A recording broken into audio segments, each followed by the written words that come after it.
একজন বাবা মা হিসেবে আপনি নিশ্চয়ই স্বপ্ন দেখেন যে আপনার সন্তান কেবল আধুনিক শিক্ষায় দক্ষ হয়ে উঠুক তা নয়, ভালো আচরণ, নৈতিক মূল্যবোধ এবং জীবনের গুরুত্বপূর্ণ জ্ঞানও আয়ত্ত করতে পারুক, যেন সে আত্মবিশ্বাসী, বিচক্ষণ ও দায়িত্বশীল মানুষ হিসেবে গড়ে উঠতে পারে। বিন্দু বিন্দু আশার কচি কচি মন, স্নেহ ভালোবাসা আদর যতন, আমরা শিখি দুনিয়া গড়ি শুদ্ধ জীবন, জ্ঞান সাধনার পুতুল রঙে রঙিন করি ভুবন।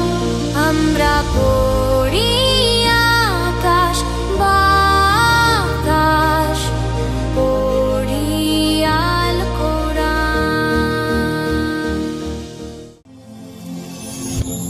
Ruh International School, the home of future.